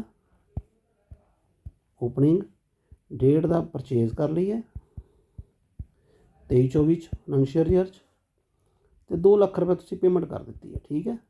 ਪਲੱਸ ਹੋ ਗਿਆ, ਮਾਈਨਸ ਹੋ ਗਿਆ, ਇੱਥੇ ਬੈਲੈਂਸ 4.5 - 2 2.5 ਲੱਖ ਦਾ ਬੈਲੈਂਸ ਰਹਿ ਗਿਆ, ਠੀਕ ਹੈ। ਹੁਣ ਜਿਹੜੀ ਤੁਹਾਡੀ ਪੇਮੈਂਟ ਮੰਨੀ ਜਾਏਗੀ 1.5 ਲੱਖ, ਜਿਹੜਾ ਤੁਸੀਂ 2 ਲੱਖ ਮੰਨਿਆ ਇਹਦੇ 'ਚੋਂ ਮੰਨਿਆ ਇੱਥੇ ਲੱਖ ਰੁਪਏ ਤੁਹਾਡਾ ਦੇਣਦਾਰੀ ਰਹਿ ਗਈ, ਠੀਕ ਹੈ। ਇਹਦਾ ਮਤਲਬ ਜਿਹੜੀ ਪੇਮੈਂਟ 2 ਲੱਖ ਮਾਈਨਸ ਹੋਈ ਹੈ ਉਹ 3 'ਚ ਹੋਈ ਹੈ, ਨਾ ਕਿ 1.5 'ਚ ਹੋਈ ਹੈ। ਇਹਦਾ ਮਤਲਬ ਤੁਹਾਡਾ ਬਿੱਲ ਸਟੈਂਡ ਦਾ ਸਟੈਂਡ ਰਹਿ ਗਿਆ ਪੂਰਾ। ਇਹ 1.5 ਲੱਖ ਰੁਪਈਆ ਜੇ ਤੁਸੀਂ ਪੂਰਾ ਨਿਲ ਖਾਤਾ ਨਹੀਂ ਕੀਤਾ 31 ਮਾਰਚ ਤੋਂ ਪਹਿਲੇ, 23-24 ਦੀ ਜਿੱਦਾਂ ਪੇਮੈਂਟਸ ਹੈਗੀਆਂ, ਇਹ 1.5 ਲੱਖ ਰੁਪਇਆ ਤੁਹਾਡੀ ਇਨਕਮ ਦੇ ਵਿੱਚ ਜੁੜ ਜਾਣਾ। ਇਨਕਮ 'ਚ ਕਿੱਦਾਂ ਜੁੜ ਜਾਣਾ? ਜਦੋਂ ਤੁਸੀਂ ITR ਫਾਈਲ ਕਰਨੀ ਆਪਣੀ, ਮੰਨ ਲਓ ਤੁਸੀਂ ਕਹਿੰਦੇ ਮੇਰੀ 7 ਲੱਖ ਰੁਪਏ ਦੀ ਇਨਕਮ ਹੈਗੀ ਜੀ, ਮੈਂ 7 ਲੱਖ ਦੀ ਮੇਰੀ ਰਿਟਰਨ ਭਰ ਦਿਓ ਜੀ, ਭਰ ਦਿੱਤੀ ਜੀ। ਫਿਰ ਕੀ ਕਰਨਾ ਹੈ, ਇਹ ਜਦੋਂ CA ਨੇ ਤੁਹਾਡਾ ਆਡਿਟ ਕਰਨਾ, ਉਹਨੇ ਕਹਿਣਾ ਜੀ ਮੈਨੂੰ ਉਹਦੀ ਵੇਰਵਾ ਦਿਓ ਜਿਹੜੀਆਂ ਪੇਮੈਂਟਾਂ ਤੁਸੀਂ ਟਾਈਮ ਸਿਰ ਕੀਤੀਆਂ ਕਿ ਨਹੀਂ ਕੀਤੀਆਂ, ਸਾਨੂੰ ਉਹ ਕਿਉਂਕਿ ਉਹਦੀ ਇੱਕ ਰਿਪੋਰਟ ਹੈ, ਆਡਿਟ ਰਿਪੋਰਟ ਦੇ ਵਿੱਚ ਮੈਂਸ਼ਨ ਕਰ ਦਿੱਤਾ ਗਵਰਨਮੈਂਟ ਨੇ, ਇਹ ਇਨਫੋਰਮੇਸ਼ਨ CA ਨੇ ਫਿਲ ਕਰਨੀ ਹੈ। ਉਹ ਜਦੋਂ ਫਿਲ ਕਰੇਗਾ ਉਹ ਤੁਹਾਡੇ ਕੋਲ ਮੰਗੇਗਾ ਕਿ ਮੈਨੂੰ ਲਿਸਟ ਦਿਓ ਕਿਹੜੀਆਂ ਕਿਹੜੀਆਂ ਪੇਮੈਂਟਾਂ ਕਿੱਦਾਂ ਕੀਤੀਆਂ, ਠੀਕ ਹੈ। ਸਾਨੂੰ ਕਹਿ ਸਕਦਾ ਐਜ਼ ਐਨ ਅਕਾਊਂਟੈਂਟ, ਸਾਨੂੰ ਕਹੇਗਾ ਦਿਓ ਜੀ, ਕਲਾਇੰਟ ਨੂੰ ਕਹਿ ਸਕਦਾ, ਤੁਹਾਨੂੰ ਕਹਿ ਸਕਦਾ ਵੇ। ਉਹ ਜਦੋਂ ਤੁਸੀਂ ਦੱਸਣਾ, ਤੁਸੀਂ ਕਹਿਣਾ ਜੀ ਇਹ ਪੇਮੈਂਟਾਂ ਲੇਟ ਆ, ਉਹਨੇ ਆਪਣੀ ਰਿਪੋਰਟ 'ਚ ਲਿਖ ਦੇਣੀਆਂ ਜੀ ਇੰਨੀਆਂ ਪੇਮੈਂਟਸ 1.5 ਲੱਖ ਰੁਪਏ ਦੀਆਂ ਲੇਟ ਪੇਮੈਂਟ ਹੈ, ਵਿਦਿਨ ਟਾਈਮ ਨਹੀਂ ਹੈ, ਜਿਹੜਾ ਟਾਈਮ ਸਪੈਸੀਫਾਈ ਹੈ 15 ਜਾਂ 45, ਇਹ ਤੁਹਾਡਾ 1.5 ਲੱਖ ਰੁਪਇਆ ਰਿਟਰਨ 'ਤੇ ਕਰੋ। ਐਰ ਉਹਨੇ ਨਹੀਂ ਭਰਨੀ, ਤੁਸੀਂ ਜੇ 7 ਲੱਖ ਦੀ ਰਿਟਰਨ ਭਰ ਦਿੱਤੀ, ਨਾ ਡਿਫਾਈਨ ਕੀਤਾ ਉੱਥੇ, ਕੱਲ੍ਹ ਨੂੰ ਗਵਰਨਮੈਂਟ ਆਡਿਟ ਰਿਪੋਰਟ ਨੂੰ ਕ੍ਰੋਸ ਚੈੱਕ ਕਰਕੇ 1.5 ਲੱਖ ਤੁਹਾਡੀ ਇਨਕਮ 'ਚ ਜੋੜ ਦੇਣਾ, ਉਹਨੇ ਇਨਕਮ ਬਣਾ ਦੇਣੀ 8.5 ਲੱਖ ਰੁਪਈਆ। 7 ਲੱਖ ਤੱਕ ਸਪੋਜ਼ ਕਰੋ ਟੈਕਸ ਨੀਲ ਤੁਸੀਂ ਭਰਿਆ, 1.5 ਲੱਖ 'ਤੇ ਟੈਕਸ ਬਣ ਗਿਆ ਤੁਹਾਡਾ ਮੰਨ ਲਓ 45,000 ਰੁਪਇਆ, 30% ਦੇ ਹਿਸਾਬ ਨਾਲ ਕੋਈ ਜੋ ਵੀ ਸਲੈਬ ਹੋ ਸਕਦੀ ਹੈ। ਇਹ 45,000 ਰੁਪਇਆ ਤੁਹਾਡੇ 'ਤੇ ਉਹਨਾਂ ਨੇ ਡਿਮਾਂਡ ਕੱਢ ਦੇਣੀ ਹੈ। ਇਹ ਸਿਰਫ ਇੱਕ ਪਾਰਟੀ ਦੀ ਗੱਲ ਕਰ ਰਿਹਾ, ਜੇ ਤੁਸੀਂ ਕਿੰਨੀਆਂ ਹੀ ਪੇਮੈਂਟਾਂ ਰੋਕ ਦਿੱਤੀਆਂ, ਮੰਨ ਲਓ ਤੁਸੀਂ 10 ਲੱਖ ਦੀਆਂ ਪੇਮੈਂਟਾਂ ਰੋਕ ਦਿੱਤੀਆਂ ਪਾਰਟੀਆਂ ਦੀਆਂ, ਇੱਥੇ 10 ਲੱਖ ਐਡ ਹੋਏ ਨਾ, ਇਹ ਇਨਕਮ ਬਣ ਜਾਣੀ 17 ਲੱਖ ਰੁਪਈਆ। 17 ਲੱਖ 'ਤੇ ਟੈਕਸ ਲਾ ਲਓ ਕਿੰਨਾ ਬਣਨਾ, 10 ਲੱਖ 'ਤੇ ਲਾ ਲਓ 3 ਲੱਖ ਰੁਪਈਆ, 30% ਦੀ ਸਲੈਬ 'ਚ ਚਲੇ ਜਾਈਏ, 2-20 ਤੇ ਚਲੇ ਜਾਈਏ, ਕੁਛ ਵੀ ਚਲੇ ਜਾਈਏ, 2 ਲੱਖ ਰੁਪਈਆ, ਠੀਕ ਹੈ। ਇਹ ਟੈਕਸ ਲੱਗ ਜਾਣਾ। ਅਤੇ ਇਸ ਕਰਕੇ ਮੈਂ ਤੁਹਾਨੂੰ ਕਹਿ ਰਿਹਾ, ਇਹਨੂੰ ਪੇਮੈਂਟਸ ਨੂੰ ਪਲਾਨ ਕਰੋ ਇਸ ਤਰੀਕੇ ਕਿ ਜਿਹੜੀਆਂ ਕਮ ਸੇ ਕਮ ਇਸ ਸਾਲ ਪਰਚੇਜ਼ ਕੀਤੀ 23-24 'ਚ, ਉਹ 31 ਮਾਰਚ 24 ਤੋਂ ਪਹਿਲੇ ਪੇ ਕਰ ਦਈਏ, including previous balance, opening balance ਨਾਲ, ਠੀਕ ਹੈ। ਕਿੰਨਾ ਰਿਲੀਫ ਇੱਥੋਂ ਮਿਲਣਾ ਉਹ ਵੀ ਮੈਂ ਤੁਹਾਨੂੰ ਐਕਸਪਲੇਨ ਕਰਨ ਲੱਗਦਾ ਵੀ ਕਿਹੜੇ ਬਿੱਲ ਦੀ ਪੇਮੈਂਟ ਤੁਸੀਂ ਛੱਡ ਸਕਦੇ ਹੋ 31 ਮਾਰਚ ਤੋਂ ਪਹਿਲੇ, ਜੇ ਨਹੀਂ ਕਰਦੇ ਤਾਂ ਕੋਈ ਨੁਕਸਾਨ ਨਹੀਂ ਹੁੰਦਾ, ਉਹ ਮੈਂ ਤੁਹਾਨੂੰ ਦੱਸਣ ਜਾ ਰਿਹਾ ਅੱਗੇ, ਠੀਕ ਹੈ। ਮੇਰੀ ਗੱਲ ਤੁਸੀਂ ਸਮਝ ਗਏ ਹੋਵੋਗੇ ਕਿ ਇਹ ਪੇਮੈਂਟ ਤੁਸੀਂ 31 ਮਾਰਚ 24 ਤੋਂ ਪਹਿਲੇ ਨਿਲ ਕਰਨੀ ਹੈ, ਓਪਨਿੰਗ ਮਿਲਾ ਕੇ ਪਲੱਸ ਉਸ ਸਾਲ ਦੀ ਪਰਚੇਜ਼ ਮਿਲਾ ਕੇ ਮਾਈਨਸ ਪੇਮੈਂਟ, ਜੇ ਕੋਈ ਬੈਲੈਂਸ ਰਹਿ ਗਿਆ ਇਨਕਮ 'ਚ ਜੁੜ ਜਾਣਾ, ਇਨਕਮ ਟੈਕਸ ਉਹਦੇ ਉੱਤੇ ਲੱਗ ਜਾਣਾ, ਠੀਕ ਹੈ ਜੀ। ਹੁਣ ਚੱਲਦਾ ਮੈਂ ਤੁਹਾਡੇ ਕੋਲ ਅਗਲਾ ਪੁਆਇੰਟ ਲੈ ਕੇ ਜੀ, यह पॉइंट आ गया ना। अगर 45 दिन 15 दिन के बाद पेमेंट गई, उस स्थिति में जिस वर्ष में पेमेंट गया उसका डिडक्शन उसी वर्ष में मिलेगा। इनका सीधा मतलब की है, सपोज करो इतने तो तुहाडी इनकम बन गई 17 लाख रुपया, ठीक है। यह तुहाडी 31/3/24 की जी रिटर्न तुसीं भरोगे, इनू कहते असैसमेंट ईयर 24-25, इतने तुहाडी इनकम बन गई 17 लाख रुपया। साल आ गया अगला, तुसीं की कीता, पेमेंट जी सी बैलेंस सी 10 लाख या 1.5 लाख जी ड्यू सी, यह तुसीं पेमेंट करती अगले साल 2/4/24 ਨੂੰ ਕਰਤੀ, मतलब साल खत्म हो गया, कोई बेनीफिट नहीं ਤੁਹਾਨੂੰ, ਹੁਣ ਪਿਛਲੇ ਸਾਲ ਦਾ ਲੱਗ ਗਿਆ ਟੈਕਸ। ਹੁਣ ਕੀ ਹੋਗਾ ਅਗਲੇ ਸਾਲ ਜਦੋਂ ਤੁਸੀਂ ਕਰੋਗੇ ਕਿ ਮੈਂ ਦੇਖੋ ਜੀ 10 ਲੱਖ ਰੁਪਏ ਦੇ ਦਿੱਤਾ, ਉਹਦੀ ਪੇਮੈਂਟ ਕਰ ਦਿੱਤੀ ਜਿਹੜੀ ਦੇਣੀ ਸੀ ਪਿਛਲੀ, ਹੁਣ ਹੋਏਗਾ ਕਿ ਅਗਲੇ ਸਾਲ ਜਦੋਂ ਤੁਸੀਂ ਰਿਟਰਨ ਭਰੋਗੇ ਤੁਸੀਂ ਕਹੋਗੇ ਜੀ ਮੇਰੀ ਰਿਟਰਨ ਤਾਂ 7 ਲੱਖ ਰੁਪਏ ਦੀ, ਫਿਰ 7 ਲੱਖ ਰੁਪਏ ਰਿਟਰਨ ਹੈ, ਤੁਸੀਂ ਕਹੋ ਜੀ 10 ਲੱਖ, ਉਹ ਕਹਿੰਦਾ 10 ਲੱਖ ਜਿਹੜਾ ਤੁਸੀਂ ਹੁਣ ਪੇ ਕਰਤਾ ਦੀ ਵਾਪਸੀ ਕਰ ਲਓ। ਤੁਸੀਂ ਕੀ ਕਰੋਗੇ 10 ਲੱਖ ਰੁਪਏ ਕਹੋਗੇ ਜੀ ਮੈਂ ਪੇ ਕਰਤਾ, ਇਹਦੇ ਤੁਹਾਡੀ ਰਿਟਰਨ -3 ਲੱਖ ਦੀ ਹੋ ਜਾਏਗੀ, ਮਤਲਬ ਤੁਹਾਡੀ ਰਿਟਰਨ 0 ਹੋ ਜਾਏਗੀ, ਨਿਲ ਹੋ ਜਾਏਗੀ। ਕੱਲ੍ਹ ਨੂੰ ਤੁਸੀਂ ਲੋਨ ਲੈਣਾ ਬੈਂਕ ਤੋਂ, ਕੁਛ ਕਰਨਾ, ਉਹਨੇ ਕਹਿਣਾ ਜੀ ਤੇਰੀ ਤਾਂ ਲਾਇਬਿਲਿਟੀ ਹੈ ਨਹੀਂ, ਤੇਰੀ ਤਾਂ ਸੌਰੀ ਇਨਕਮ ਟੈਕਸ ਹੀ ਹੈ ਨਹੀਂ ਇੰਨੀ, ਚੱਲ ਮੈਂ ਲੋਨ ਕੀ ਦੇਵਾਂ, ਤੇਰਾ ਵੀਜ਼ਾ ਲੱਗਣਾ ਬਾਹਰ ਦਾ, ਮੈਂ ਤੇਰਾ ਵੀਜ਼ਾ ਕੀ ਲਾਵਾਂ, ਤੇਰੀ ਤਾਂ ਇਨਕਮ 0 ਹੈ। ਹਾਂ ਉਹ ਤੁਸੀਂ ਐਕਸਪਲੇਨੇਸ਼ਨ ਦੇ ਸਕਦੇ ਹੋ ਕਿ ਉਹ ਮੇਰੀ ਇਨਕਮ ਇਸ ਤਰੀਕੇ ਬਣ ਗਈ ਸੀ ਨੌਨ ਪੇਮੈਂਟ ਕਰਕੇ, ਉਹ ਬਾਅਦ ਦੀਆਂ ਗੱਲਾਂ, ਪਰ ਇੱਕ ਟਾਈਮ ਤੇ ਤੁਹਾਡੀ ਜਦੋਂ ਰਿਟਰਨ ਆਏਗੀ ਉਹ 0 ਆ ਜਾਏਗੀ ਉੱਥੇ, ਕਿਉਂਕਿ ਤੁਸੀਂ ਮਾਈਨਸ ਦੀ ਰਿਟਰਨ ਭਰ ਰਹੇ ਹੋ। ਕਿਉਂਕਿ 10 ਤੁਸੀਂ ਕਿਹਾ 7 ਲੱਖ ਦੀ ਹੈ, ਤੁਸੀਂ ਕਿਹਾ ਜੀ, ਉਹ ਕਹਿੰਦਾ ਸਰਕਾਰ ਕਹਿੰਦੀ ਲੈ ਲਓ ਤੁਸੀਂ 10 ਲੱਖ ਦੀ ਪੇਮੈਂਟ ਕਰਤੀ ਨਾ ਅਗਲੇ ਸਾਲ, ਹੁਣ ਅਗਲੇ ਸਾਲ ਦੀ ਜਦੋਂ ਰਿਟਰਨ ਭਰੋਗੇ ਉਹਦੇ 'ਚ 10 ਲੱਖ ਘਟਾ ਲੈਣਾ। ਹੁਣ ਪਿਛਲਾ ਟੈਕਸ ਤਾਂ ਗਿਆ ਜਿਹੜਾ ਤੁਸੀਂ ਦੇ ਦਿੱਤਾ, 3 ਲੱਖ ਦਾ ਦੇ ਦਿੱਤਾ, ਉਹ ਤਾਂ ਗਿਆ ਖਤਮ। ਇੱਥੇ ਜਦੋਂ ਤੁਸੀਂ 3 ਕਰਨਾ, ਇੱਥੇ ਤੁਹਾਡੀ ਰਿਟਰਨ 0 ਹੋ ਜਾਣੀ ਹੈ, ਟੈਕਸ ਤਾਂ ਕੋਈ ਨਹੀਂ ਪਏਗਾ ਪਰ ਤੁਹਾਡੀ ਰਿਟਰਨ 0 ਹੋ ਜਾਣੀ ਹੈ, ਇੱਥੇ ਕੰਮ ਖਰਾਬ ਹੋ ਜਾਣਾ ਤੁਹਾਨੂੰ। ਕੱਲ੍ਹ ਨੂੰ ਵੀਜ਼ਾ ਲਾਣਾ, ਬੱਚੇ ਦੇ ਸਟੱਡੀ ਬੇਸ 'ਤੇ ਬਾਹਰ ਭੇਜਣਾ, ਵਾਟ ਐਵਰ, ਬੈਂਕ 'ਚ ਲੋਨ ਅਪਲਾਈ ਕਰਨਾ, ਇਹ ਚੀਜ਼ਾਂ ਉਸ ਟਾਈਮ ਪ੍ਰੋਬਲਮ ਕ੍ਰੀਏਟ ਕਰ ਸਕਦੀਆਂ ਨੇ, ਠੀਕ ਹੈ। ਇਸ ਕਰਕੇ ਇਹਨੂੰ ਵੀ ਇੰਸ਼ੋਰ ਕਿ ਤੁਸੀਂ ਆਪਣੀਆਂ ਪੇਮੈਂਟਸ 31 ਮਾਰਚ 24 ਤੋਂ ਪਹਿਲੇ ਕਰ ਦਿਓ, ਇਨਕਲੂਡਿੰਗ ਓਪਨਿੰਗ ਬੈਲੈਂਸ 1/4/23 ਨੂੰ ਜੋ ਹੈਗਾ ਪਲੱਸ ਉਹ। ਹੁਣ ਇਹਦੇ 'ਚ ਦੂਜਾ ਰਿਲੀਫ ਕੀ ਹੈਗਾ ਵੇ, ਦੂਜਾ ਰਿਲੀਫ ਹੈਗਾ, ਸਪੋਜ਼ ਕਰੋ ਮੈਂ ਤੁਹਾਨੂੰ ਜਿੱਦਾਂ ਦੱਸਿਆ ਸੀ ਕਿ ਤੁਹਾਡਾ ਓਪਨਿੰਗ ਬੈਲੈਂਸ ਖੜਾ ਹੈ 2 ਲੱਖ ਰੁਪਈਆ, ਠੀਕ ਹੈ। ਤੁਸੀਂ ਪਰਚੇਜ਼ ਕਰ ਲਈ 1.5 ਲੱਖ ਦੀ, ਪੇਮੈਂਟ ਕਰ ਦਿੱਤੀ ਇੱਥੇ ਹਾਂ ਇੱਥੇ ਤੁਸੀਂ ਪੂਰੇ ਸਾਲ 'ਚ ਕਰਤੀ। ਹੁਣ ਇੱਥੇ ਪੇਮੈਂਟ ਤੁਸੀਂ ਕੀਤੀ ਹੈ, ਇਹਨਾਂ ਦੀ ਪੇਮੈਂਟ ਤਾਂ ਕਰਨੀ। ਸਪੋਜ਼ ਕਰੋ ਤੁਸੀਂ ਕੋਈ ਪੇਮੈਂਟ, ਹੁਣ ਤੁਸੀਂ ਕਹਿੰਦੇ ਜੀ ਯਾਰ ਮੈਂ ਮਾਲ ਹੀ ਜਿਹੜਾ ਖਰੀਦਦਾ ਪਿਆ ਉਹ 20 ਮਾਰਚ 21 ਮਾਰਚ ਨੂੰ ਖਰੀਦਦਾ ਮੈਂ 21/3/24 ਨੂੰ, ਤਾਂ ਮੈਂ 31 ਮਾਰਚ 24 ਨੂੰ ਨਿਲ ਕਰਾਂਗਾ। ਜਦੋਂ 10 ਦਿਨ ਮਿਲੇ ਮੈਨੂੰ, ਸਿਰਫ 21 ਨੂੰ ਮਾਲ ਖਰੀਦਿਆ ਅਤੇ 31 ਮਾਰਚ 24 ਤੋਂ ਪਹਿਲੇ ਪਹਿਲੇ ਨਿਲ ਕਰਨਾ, ਤਾਂ ਤੁਸੀਂ ਮੈਨੂੰ ਸਿਰਫ 10 ਦਿਨ ਦਿੱਤੇ। ਨਹੀਂ, ਇਸ ਕੇਸ 'ਚ ਤੁਹਾਨੂੰ 15 ਜਾਂ 45 ਦਿਨ ਮਿਲਣਗੇ। ਉਹਨਾਂ ਦੀ ਡੇਟ 15 ਦਿਨ ਕੀ ਬਣੀ, ਸਪੋਜ਼ ਕਰੋ ਦੀ ਡੇਟ ਬਣ ਗਈ 5 ਤਰੀਕ ਬਣ ਗਈ, 5/4/24, 15 ਦਿਨ ਦੇ ਹਿਸਾਬ ਨਾਲ। ਇਹਦੀ ਪੇਮੈਂਟ ਤੁਸੀਂ 5/4/24 ਤੋਂ ਪਹਿਲੇ ਪਹਿਲੇ ਕਰਨੀ ਹੈ। ਸਪੋਜ਼ ਕਰੋ ਇਹ ਲੱਖ ਰੁਪਏ ਦਾ ਬਿੱਲ ਆ ਗਿਆ, ਇਹ ਤੁਸੀਂ ਨਿਲ ਕਰਤਾ। ਸਪੋਜ਼ ਕਰੋ ਤੁਸੀਂ ਦੋਨੋਂ ਨਿਲ ਕਰਤੇ 31 ਮਾਰਚ ਤੋਂ ਪਹਿਲੇ 2 ਲੱਖ ਅਤੇ 1.5 ਲੱਖ ਜਿਹੜੀ ਪਰਚੇਜ਼ ਕੀਤੀ ਨਿਲ ਹੋ ਗਿਆ। ਹੁਣ ਇੱਕ ਬਿੱਲ ਹੋਰ ਆ ਗਿਆ 50,000 ਰੁਪਏ ਦਾ, ਠੀਕ ਹੈ। ਇਹ ਬਿੱਲ ਜਿਹੜਾ 21/3/24 ਨੂੰ ਆਇਆ, ਤੁਸੀਂ 21/3/24 ਨੂੰ 31/3/24 ਦੀ ਹਫੜਾ ਦਫੜੀ ਨਹੀਂ ਹੈਗੀ। ਇੱਥੇ ਟਾਈਮ ਹੈਗਾ ਤੁਹਾਡੇ ਕੋਲ, ਕਿੰਨਾ ਟਾਈਮ, ਸਿਰਫ 5 ਦਿਨ ਐਡੀਸ਼ਨ ਮਿਲੇ ਆ। 5 ਦਿਨ ਮਿਲੇ ਆ 15 ਦਿਨ ਦੇ ਹਿਸਾਬ ਨਾਲ। ਜੇ 45 ਦਿਨ ਲੈ ਲਈਏ ਤਾਂ ਫਿਰ ਤੁਸੀਂ ਲਾ ਲਓ ਹੋਰ 30 ਦਿਨ ਹੋਰ ਲਾ ਲਓ, ਇਹਨੂੰ ਲਾ ਲਓ 5/5/24, ਠੀਕ ਹੈ। ਮਤਲਬ 5/5/24 ਜਾਂ 5/4/24, ਇਹ 15 ਦਿਨ ਤੇ ਹੈਗੇ 5/4/24, ਜੇ ਐਗਰੀਮੈਂਟ ਹੈਗਾ ਤੇ 5/5/24। ਇਹ ਦਿਨਾਂ 'ਚ ਫਿਰ ਪੇਮੈਂਟ 50,000 ਪੇਡ ਕਰਨਾ ਹੈ। ਜੇ ਤੁਸੀਂ ਇਹ 50,000 ਪੇਮੈਂਟ ਨਹੀਂ ਕੀਤੀ, ਇਹ ਦਿਨਾਂ ਦੇ ਵਿੱਚ ਜਿਹੜੇ ਮੈਂ ਡਿਫਾਈਨ ਕੀਤੇ ਆ, ਇਹ ਵੀ ਤੁਹਾਡੀ 31/3/24 ਦੀ ਜਿਹੜੀ ਰਿਟਰਨ ਜਿਹੜਾ ਇਹੀ ਸਾਲ ਚੱਲ ਰਿਹਾ ਉਹਦੇ 'ਚ ਜੁੜ ਜਾਣੇ। ਸਪੋਜ਼ ਕਰੋ ਇਹ ਤੁਹਾਡੀ ਹੋ ਗਈ, ਹੁਣ ਤੁਹਾਡੀ ਬਣੀ 7 ਲੱਖ ਰੁਪਇਆ, ਇਹ ਤੁਸੀਂ ਕਰਤਾ ਸੀ ਨਿਲ। ਉਹ ਕਹਿੰਦਾ ਨਹੀਂ, ਇਹ 50,000 ਦੀ ਪੇਮੈਂਟ ਤੁਸੀਂ ਕੀਤੀ ਹੈ 6/4 ਨੂੰ, ਨਹੀਂ ਜੀ ਇਹ ਲੇਟ ਕੀਤੀ ਹੈ, ਇਹਦਾ ਬੈਨੀਫਿਟ ਨਹੀਂ ਮਿਲਣਾ, ਠੀਕ ਹੈ। ਇਹਦਾ ਬੈਨੀਫਿਟ ਅਗਲੇ ਸਾਲ ਮਿਲੇਗਾ, ਠੀਕ ਹੈ। ਇਹ ਵੀ ਜਿੱਦਾਂ 5/5/24 ਹੈ, ਜੇ 45 ਦਿਨ ਹੈ ਤਾਂ ਤੁਸੀਂ ਕਰ ਦੇਵੇ 10/5/24 ਨੂੰ। ਨਹੀਂ ਜੀ, ਉਹ ਕਹਿੰਦਾ 50,000 ਇਨਕਮ 'ਚ ਜੋੜ ਦਿਓ, ਤੁਹਾਡੀ ਇਨਕਮ ਬਣ ਗਈ 7.5 ਲੱਖ। ਇੱਥੇ ਤੇ ਟੈਕਸ ਨਿਲ ਸੀ, ਇੱਥੇ ਤੁਹਾਨੂੰ 7 ਲੱਖ ਦਾ ਵੀ ਟੈਕਸ ਪਏ ਨਾ, ਜੋ ਹੋਏਗਾ ਟੈਕਸ 30,000 ਜਾਂ 32,000 ਪਲੱਸ 50,000 ਦਾ ਤਾਂ ਪੈਣਾ ਹੀ ਪੈਣਾ। ਹੁਣ ਤੁਹਾਡਾ ਟੈਕਸ 7.5 ਤੇ ਕੈਲਕੂਲੇਟ ਹੋਏਗਾ, ਕਿਉਂਕਿ 7 ਲੱਖ ਰੁਪਏ ਤੱਕ ਟੈਕਸ ਨਿਲ ਹੈ। 690 ਹੈ ਤਾਂ ਟੈਕਸ ਨਿਲ ਹੈ, 7 ਹੈ ਤਾਂ ਟੈਕਸ ਨਿਲ ਹੈ। 7 ਲੱਖ 1 ਰੁਪਈਆ ਟੈਕਸ ਲੱਗ ਜਾਣਾ। ਕਿੰਨਾ ਲੱਗ ਜਾਣਾ, ਇਹ ਪਿਛਲਾ ਵੀ ਲੱਗ ਜਾਣਾ, ਜਿੰਨਾ 7 ਲੱਖ ਤੋਂ ਪਹਿਲੇ ਟੈਕਸ ਕੈਲਕੂਲੇਟ ਹੈਗਾ ਉਹ ਵੀ ਹੁਣ ਐਡ ਹੋ ਜਾਣਾ ਨਾਲ, ਸਮਝ ਗਏ। ਇਹ ਐਡ ਹੋ ਗਿਆ ਤੁਹਾਡੀ ਇਨਕਮ ਬਣ ਗਈ 7.5 ਲੱਖ। ਜਿਹੜੀ 7 ਲੱਖ ਦਾ ਜ਼ੀਰੋ ਵਾਲਾ ਬੈਲੈਂਸ ਸੀ ਉਹ ਵੀ ਲੱਗ ਗਿਆ ਤੁਹਾਨੂੰ, ਜ਼ੀਰੋ ਬੈਲੈਂਸ ਜਿਹੜਾ ਟੈਕਸ ਪੈਣਾ ਸੀ ਉਹ ਵੀ ਲੱਗ ਗਿਆ, 50,000 ਤੇ ਵੀ ਲੱਗ ਗਿਆ, ਠੀਕ ਹੈ। ਇਹ ਤੁਸੀਂ ਹੁਣ ਸਮਝ ਗਏ ਹੋਗੇ ਕਿ ਇਹਦੀ ਪੇਮੈਂਟ 5/5/24 ਜਾਂ 6/4/24 ਜਿਹੜੀ ਡੇਟ ਹੋਏਗੀ। ਇਹ ਹੁਣ ਸਭ ਨਾਲ ਇੰਪੋਰਟੈਂਟ ਹੈ। ਉਹਦਾ ਲਈ ਹੁਣ ਹੱਲ ਕੀ ਹੈਗਾ, ਸਪੋਜ਼ ਕਰੋ ਤੁਸੀਂ ਖਾਤੇ ਕਢਾ ਲਿਆ, ਅੱਜ ਦੀ ਡੇਟ 'ਚ ਪ੍ਰਿੰਟ ਕੱਢ ਲਿਆ, ਤੁਸੀਂ ਦੇਖ ਲਿਆ ਜੀ ਕਿਹੜੀਆਂ ਪੇਮੈਂਟਾਂ ਡਿਊ ਹੈਗੀਆਂ, ਡਿਊ ਪੇਮੈਂਟਸ ਕਿਹੜੀਆਂ ਹੈਗੀਆਂ, ਉਹ 31 ਮਾਰਚ ਤੋਂ ਪਹਿਲੇ ਨਿਲ ਕਰੋ। ਹੁਣ ਜਿਹੜੇ ਤੁਹਾਡੇ ਬਿੱਲ 15 ਜਾਂ 16 ਮਾਰਚ ਤੋਂ ਆਉਣੇ ਸ਼ੁਰੂ ਹੋਣ, ਉਹ ਬਿੱਲਾਂ ਨੂੰ ਤੁਸੀਂ ਫਾਈਲ 'ਚ ਨਹੀਂ ਲਾਉਣਾ। ਉਹ ਬਿੱਲਾਂ ਦੇ ਉੱਤੇ ਆਪਣੇ ਆਪ ਹੀ ਇਸ ਤਰੀਕੇ ਨਾਲ ਸੋਰਟ ਕਰੋ ਕਿ ਉਹਦੀ ਡਿਊ ਡੇਟ ਤੁਹਾਨੂੰ ਪਤਾ ਹੋਵੇ। ਹਰ ਦਿਨ ਦੇਖੋ ਕਿ ਇਹਦੀ ਡਿਊ ਡੇਟ ਕੀ ਹੈ। 16 ਤਰੀਕ ਦੀ ਡਿਊ ਡੇਟ ਤੁਹਾਡੀ ਬਣ ਗਈ 16/3/24 ਹੈ, ਇਹਦੇ 15 ਦਿਨ ਪਾਈਏ ਅਤੇ ਇਹਦੇ ਬਣ ਗਏ 1/4/24, 15 ਦਿਨ। ਜੇ 31 ਦਿਨ ਹੈ ਅਤੇ 45 ਦਿਨ ਹੈ ਤਾਂ 30/4/24। ਤਾਂ ਤੁਸੀਂ ਸੋਚੋ ਮੈਂ 16/3/24 ਵਾਲਾ ਬਿੱਲ ਹੈ, ਇਹ ਉੱਪਰ ਰੱਖੋ, ਜਿਹੜਾ ਜਿੱਦਾਂ ਆਈ ਜਾਂਦਾ ਉਹਦੀ ਪੇਮੈਂਟ ਮੈਂ 30/4 ਤੋਂ ਪਹਿਲੇ ਕਰਨੀ ਹੈ। ਇਹ ਤੁਹਾਨੂੰ ਨੋਟ ਕਰਨਾ ਪੈਣਾ, ਇੱਕ ਦਿਨ ਦੀ ਐਂਟਰੀ। ਕੋਈ ਅਕਾਊਂਟੈਂਟ ਵੀ ਤੁਹਾਨੂੰ ਇੱਦਾਂ ਨਹੀਂ ਦੱਸ ਪਾਏਗਾ ਕਿ ਅੱਜ 16 ਦਾ ਬਿੱਲ ਆ ਗਿਆ, 17 ਦਾ ਆ ਗਿਆ, 18 ਦਾ ਆ ਗਿਆ, 19 ਦਾ ਆ ਗਿਆ। ਇਹ ਤੁਸੀਂ 15 ਮਾਰਚ ਤੋਂ ਬਾਅਦ ਜਿਹੜੇ ਬਿੱਲ ਹੈਗੇ ਆ, ਜਿਹੜੇ ਆਉਣੇ ਆ, ਉਹ ਆਪਣੀ ਫਾਈਲ ਟੇਬਲ 'ਤੇ ਰੱਖ ਲਓ ਅਤੇ ਉਹਦੀ ਪੇਮੈਂਟ ਤੁਸੀਂ ਜਿੱਦਾਂ ਉਹਦੀ ਡਿਊ ਡੇਟ ਆਵੇ, ਕਿਉਂਕਿ 15 ਦਿਨ ਤੋਂ ਬਾਅਦ ਉਹ ਡਿਊ ਡੇਟਾਂ ਆ ਜਾਣੀਆਂ। ਹਾਂ, ਇਹ 15 ਦਿਨ ਹੀ ਪੀਰੀਅਡ ਜਿਹੜਾ ਥੋੜ੍ਹਾ ਜਿਹਾ ਡੇਂਜਰਸ ਹੋਣਾ ਵੇ। ਫਿਰ ਜਦੋਂ ਅਗਲਾ ਸਾਲ ਚੜ੍ਹ ਗਿਆ 1/4/24 ਮਿਲ ਗਿਆ, ਜਿਹੜੇ ਬਿੱਲ ਸਪੋਜ਼ ਕਰੋ ਤੁਹਾਨੂੰ ਆਇਆ ਵੇ 1/4/24 ਨੂੰ ਲੱਖ ਰੁਪਏ ਦਾ, ਫਿਰ ਤੁਹਾਡੇ ਕੋਲ ਟਾਈਮ ਪੂਰਾ ਦਾ ਪੂਰਾ 31 ਮਾਰਚ 25 ਤੱਕ ਦਾ ਹੈਗਾ। ਉਹ ਪੇਮੈਂਟ 31 ਮਾਰਚ 25 ਤੱਕ ਦੀ, ਜਿਹੜੀ ਤੱਕ ਤੁਸੀਂ ਜਦੋਂ ਮਰਜ਼ੀ ਲੱਖ ਰੁਪਏ ਕਰ ਲਓ, ਫਿਰ ਕੋਈ ਟੈਨਸ਼ਨ ਨਹੀਂ ਹੈ।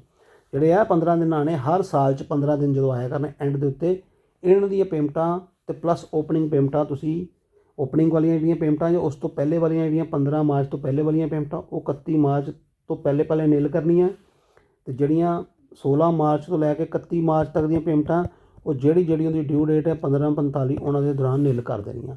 ਉਸ ਤੋਂ ਬਾਅਦ ਅਗਲਾ ਸਾਲ ਆ ਗਿਆ, ਤੁਹਾਨੂੰ ਫਿਰ ਪੂਰਾ ਸਾਲ ਰਿਲੀਫ ਹੈ। ਫਿਰ ਚਾਹੇ ਤੁਸੀਂ ਤੁਹਾਡਾ ਬਿੱਲ ਅਪ੍ਰੈਲ 1/4/24 ਨੂੰ ਆ ਗਿਆ, ਚਾਹੇ ਉਹਨੂੰ ਦੀ ਪੇਮੈਂਟ ਤੁਸੀਂ 30/3/25 'ਚ ਕਰ ਦਿਓ, ਕੋਈ ਟੈਨਸ਼ਨ ਨਹੀਂ। ਪਰ 30/3/25 ਤੋਂ ਪਹਿਲੇ ਕਰਨੀ ਹੈ, ਨਹੀਂ ਕਰੋਗੇ ਫਿਰ ਜੁੜ ਜਾਣਗੇ ਪੈਸੇ ਅਗਲੇ ਸਾਲ ਦੇ ਰਿਟਰਨ 'ਚ, ਠੀਕ ਹੈ। ਮੇਰੇ ਖਿਆਲ ਨਾਲ ਇਹ ਸਾਰੇ ਟੌਪਿਕਸ ਆਲਮੋਸਟ ਕਵਰ ਹੋ ਗਏ ਨੇ। ਅਤੇ ਇਹ ਕਿਹੜੇ ਸਾਲ ਤੋਂ ਲਾਗੂ ਹੈ ਵੀ ਮੈਂ ਤੁਹਾਨੂੰ ਦੱਸਦਾ, 1/4/23 ਜਿਹੜਾ ਬੀਤ ਰਿਹਾ 1/4/23 ਤੋਂ ਸ਼ੁਰੂ ਹੋ ਚੁੱਕਾ ਹੋਇਆ, ਠੀਕ ਹੈ। 1/4/23 ਤੋਂ ਸ਼ੁਰੂ ਹੋ ਗਿਆ ਅਤੇ ਮਤਲਬ ਜਿਹੜਾ ਸਾਲ ਚੱਲ ਰਿਹਾ ਇਹਦੇ 'ਚ ਐਪਲੀਕੇਬਲ ਹੈ। ਹੁਣ ਸਭ ਨਾਲ ਬੈਸਟ ਕੰਮ ਤੁਸੀਂ ਵੀ ਇਹਦੇ ਲਈ ਸਾਰੇ ਬਿਜ਼ਨਸਮੈਨ ਨੂੰ ਫਾਇਦਾ ਹੋ ਸਕਦਾ। ਉਹ ਫਾਇਦਾ ਕੀ ਹੈ, ਜੇ ਤੁਸੀਂ ਵੀ ਤਾਂ ਕਮਾਈ ਕਰੋ ਅਤੇ ਸਮਾਲ ਹੋ, ਜਿਹਦੀ 50 ਕਰੋੜ ਤੱਕ ਟਰਨਓਵਰ ਹੈ। ਜੇ ਤੁਹਾਡੀ ਦੇਣਦਾਰੀ ਬਣਦੀ ਕਿਸੇ ਦੀ ਵਿਦਿਨ ਟਾਈਮ ਦੇਣ ਦੀ, ਅਤੇ ਜਿਹੜਾ ਅਗਲਾ ਤੁਹਾਡੇ ਕੋਲ ਬਾਇਰ ਹੈ ਉਹਦੀ ਵੀ ਡਿਊਟੀ ਬਣਦੀ ਕਿ ਤੁਹਾਡੇ ਪੈਸੇ ਦੇਵੇ। ਨਹੀਂ ਦੇਗਾ ਤਾਂ ਉਹਦੀ ਇਨਕਮ 'ਚ ਜੁੜ ਜਾਏਗੀ। ਇਸ ਕਰਕੇ ਬਿਜ਼ਨਸ ਦਾ ਮੇਨ ਇੰਪੈਕਟ ਕੀ ਹੈ, ਬਿਜ਼ਨਸ ਨੂੰ ਗੌਰਮੈਂਟ ਨੇ ਸਮੂਥਲੀ ਕਰਨ ਲਈ ਤਾਂ ਕਿ ਪੇਮੈਂਟਾਂ ਟਾਈਮ ਸਿਰ ਆਉਣ। ਸਿਰਫ ਉਹਦਾ ਮਕਸਦ ਇਹੀ ਹੈ, ਇਸ ਤਰ੍ਹਾਂ ਦੀ ਪ੍ਰੋਵੀਜ਼ਨ ਨੂੰ ਲਿਆਉਂਦਾ ਤਾਂ ਕਿ 180 ਦਿਨ 2 ਮਹੀਨੇ 3 ਮਹੀਨੇ ਪੇਮੈਂਟਾਂ ਨਾ ਡਿਊ ਹੋਣ, ਤਾਂ ਕਿ ਸਰਕਲ ਚੱਲੇ। ਇੱਕ ਪਾਸੇ ਦਾ ਬੈਨੀਫਿਟ ਵੀ ਹੈ, ਲਾਸ ਵੀ ਹੈ। ਜੇ ਸਾਰੇ ਇਸ ਚੀਜ਼ ਨੂੰ ਇੰਪਲੀਮੈਂਟ ਕਰ ਲੈਣ, ਫੋਲੋ ਕਰ ਲੈਣ, ਅਤੇ ਅਲਟੀਮੇਟਲੀ ਸਾਰੇ ਬਿਜ਼ਨਸਮੈਨਾਂ ਨੂੰ, ਜਿਹੜੇ ਇਮਾਨਦਾਰ ਬਿਜ਼ਨਸਮੈਨ ਹੈ ਉਹਨਾਂ ਨੂੰ ਫਾਇਦਾ, ਜਿਹੜੀਆਂ ਟਾਈਮ ਸਿਰ ਪੇਮੈਂਟ ਲੈਣਾ ਦੇਣਾ ਚਾਹੁੰਦੇ ਆ ਉਹਨਾਂ ਲਈ ਬਹੁਤ ਫਾਇਦੇਮੰਦ ਹੋਏਗਾ। ਹਾਂ, ਕੋਸ਼ਿਸ਼ ਕਰੋ ਆਪਣਾ MSME ਨੰਬਰ ਤੁਹਾਡੇ ਕੋਲ ਸਭ ਕੋਲ ਹੁੰਦਾ, ਕਿਉਂਕਿ ਬੈਂਕ ਵਾਲੇ ਅੱਜ ਕੱਲ੍ਹ MSME ਰਜਿਸਟਰਡ ਕਰਾਉਂਦੇ ਆ। ਜਦੋਂ ਵੀ ਕੋਈ ਇੱਕ ਲੋਨ ਜਾਂ ਅਕਾਊਂਟ ਖੁੱਲ੍ਹਦਾ ਕਹਿੰਦਾ MSME ਰਜਿਸਟਰ ਕਰੋ। ਜ਼ਰੂਰੀ ਨਹੀਂ ਕਿ MSME ਉਹੀ ਹੈ ਜਿਹਦੇ ਕੋਲੋਂ MSME ਨੰਬਰ ਜਾਂ ਰਜਿਸਟਰਡ ਹੈਗਾ। ਉਹ ਹਰ ਬੰਦਾ ਰਜਿਸਟਰਡ ਹੈ ਜਿਹਦੀ ਟਰਨਓਵਰ 50 ਕਰੋੜ ਰੁਪਏ ਤੱਕ। ਉਹ ਹਰ ਬੰਦਾ ਮਾਈਕਰੋ ਸਮਾਲ ਹੈਗਾ ਵੇ, ਜਿਹਦੀ ਟਰਨਓਵਰ 50 ਕਰੋੜ ਤੱਕ ਹੈ, ਉਹ ਮਾਈਕਰੋ ਸਮਾਲ ਹੈ। ਆਟੋਮੈਟਿਕਲੀ ਮਾਈਕਰੋ ਸਮਾਲ, ਜ਼ਰੂਰੀ ਨਹੀਂ ਕਿ ਉਹਨੂੰ ਰਜਿਸਟ੍ਰੇਸ਼ਨ ਲੈਣੀ ਪੈਣੀ ਹੈ। ਠੀਕ ਹੈ। ਅਤੇ ਇੱਕ ਤਾਂ ਨਹੀਂ ਐਕਟ 'ਚ ਲਿਖਿਆ। ਹੁਣ ਇਹ ਡਿਬੇਟ ਦਾ ਮੁੱਦਾ ਥੋੜ੍ਹਾ ਜਿਹਾ, ਇਹਦੇ ਬਾਰੇ ਕੀ ਕਨਕਲੂਜਨ ਆਉਂਦਾ ਜਾਂ ਕੀ ਕੁਛ ਕਿਸੇ ਤਰ੍ਹਾਂ ਦੀ ਕਲੈਰੀਫਿਕੇਸ਼ਨ ਆਉਂਦੀ ਹੈ।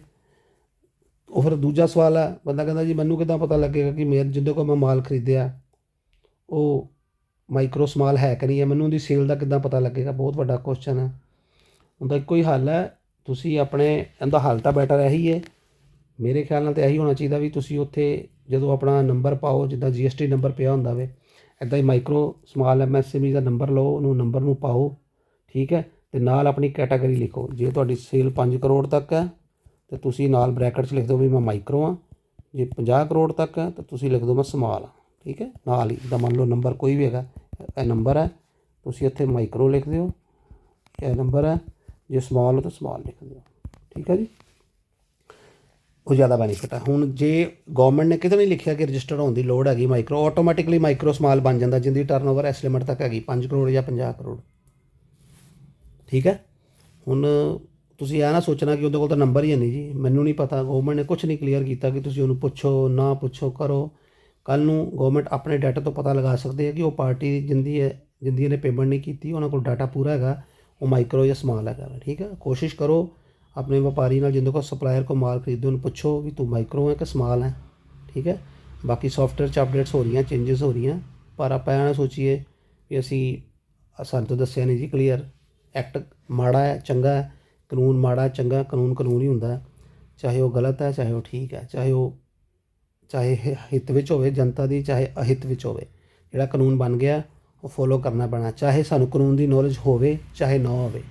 ਅਸੀਂ ਇਹ ਨਹੀਂ ਕਹਿ ਸਕਦੇ ਸਾਨੂੰ ਤਾਂ ਪਤਾ ਹੀ ਨਹੀਂ ਸੀ ਜੀ ਅਸੀਂ ਛੁੱਟ ਜਾਈਏ। ਸਾਨੂੰ ਤਾਂ ਵੀ ਨਹੀਂ ਪਤਾ ਵੀ ਅਸੀਂ ਜੇ ਸੜਕ ਦੇ ਉੱਤੇ ਕਿਸੇ ਨਾਲ ਲੜਾਈ ਝਗੜਾ ਕਰਦੇ ਤਾਂ ਕਿਹੜੀ ਧਾਰਾ ਲੱਗਦੀ ਹੈ। ਤੁਸੀਂ ਕਿਸੇ ਨਾਲ ਲੜ ਪਓ, ਤੁਸੀਂ ਕਹੋ ਜੀ ਮੈਂ ਤੁਹਾਡਾ ਸਿਰ ਪਾੜਤਾ, ਮੈਨੂੰ ਤਾਂ ਧਾਰਾ ਹੀ ਨਹੀਂ ਸੀ ਪਤਾ। ਨਾ, ਧਾਰਾ ਲੱਗ ਜਾਣੀ ਹੈ, ਤੁਹਾਨੂੰ ਪਤਾ ਹੋਵੇ ਚਾਹੇ ਨਾ ਪਤਾ ਹੋਵੇ। ਠੀਕ ਹੈ। ਮੈਂ ਜਸਟ ਇੱਕ ਸਿੰਪਲ ਐਗਜ਼ਾਮਪਲ ਦਿੱਤੀ ਹੈ। ਮੈਨੂੰ ਪਤਾ ਸਾਰੇ ਤੁਸੀਂ ਬੜੇ ਵਧੀਆ ਬੰਦੇ ਹੋ, ਤੁਸੀਂ ਇੱਦਾਂ ਲੜਨ ਵਾਲੇ ਨਹੀਂ ਹੈਗੇ ਹੋ, ਅਤੇ ਮੈਂ ਇੱਕ ਐਗਜ਼ਾਮਪਲ ਦਿੱਤੀ ਹੈ ਕਾਨੂੰਨ ਦੀ ਬਸ। ਠੀਕ ਹੈ। ਅਤੇ ਬਸ ਮੇਰਾ ਇਹੀ ਮਕਸਦ ਸੀ ਤੁਹਾਨੂੰ ਸਮਝਾਉਣ ਦਾ, ਤੁਹਾਨੂੰ ਅਸਿਸਟ ਕਰਨ ਦਾ, ਬੀਇੰਗ ਐਜ਼। ਅਤੇ ਇਸ ਕਰਕੇ ਤੁਸੀਂ ਇਹਦਾ ਧਿਆਨ ਰੱਖੋ, ਇਸ ਤਰੀਕੇ ਆਪਣੇ ਬਿਜ਼ਨਸ ਦਾ ਮਾਡਲ ਰੈਡੀ ਕਰੋ ਤਾਂ ਕਿ ਟਾਈਮ ਸਿਰ ਪੇਮੈਂਟ ਆਉਣ, ਸੁਚਾਰੂ ਪੇਮੈਂਟਾਂ ਆਉਣ, ਬਿਜ਼ਨਸ ਸਹੀ ਤਰੀਕੇ ਨਾਲ ਚੱਲਣ। ਬਾਕੀ ਜੇ ਤੁਹਾਨੂੰ ਕਿਸੇ ਤਰ੍ਹਾਂ ਦੀ ਕੋਈ ਕਲੈਰੀਫਿਕੇਸ਼ਨ ਦੀ ਲੋੜ ਹੈਗੀ ਹੈ, ਤੁਸੀਂ ਮੈਨੂੰ ਵਾਇਸ ਮੈਸੇਜ ਕਰ ਦੇਣਾ, ਕਿਉਂਕਿ ਆਹ ਜਿਹੜੀ ਮੈਂ ਵੀਡੀਓ ਬਣਾਈ ਹੈ, ਵਾਇਸ ਨੋਟ ਬਣਾਇਆ, ਇਹ ਮੈਂ ਆਪਣੇ ਸਾਰੇ ਦੋਸਤਾਂ ਮਿੱਤਰਾਂ ਨੂੰ ਸਰਕੂਲੇਟ ਕਰਨਾ। ਸ਼ਾਇਦ ਮੈਂ ਇਕੱਲੇ ਦਾ ਇਸ ਤਰੀਕੇ ਨਾਲ ਜਵਾਬ ਨਾ ਦੇ ਪਾਵਾਂ। ਤੁਸੀਂ ਕਾਈਂਡਲੀ ਮੈਨੂੰ ਵਾਇਸ ਮੈਸੇਜ ਕਰ ਦੇਣਾ WhatsApp 'ਤੇ, ਜਿਹੜੀ ਤੁਹਾਡੀ ਕੁਐਰੀ ਹੈ ਮੈਂ ਤੁਹਾਨੂੰ ਵਾਇਸ ਮੈਸੇਜ ਦੇ ਥਰੂ ਹੀ ਉਹਦਾ ਰਿਪਲਾਈ ਬਹੁਤ ਡਿਟੇਲ 'ਚ ਐਕਸਪਲੇਨੇਸ਼ਨ 'ਚ ਦੇ ਦਿਆਂਗਾ। ਠੀਕ ਹੈ। ਅਤੇ ਥੈਂਕ ਯੂ ਵੈਰੀ ਮੱਚ। ਆਪਣਾ ਖਿਆਲ ਰੱਖੋ, ਟੇਕ ਕੇਅਰ, ਬਾਏ ਜੀ।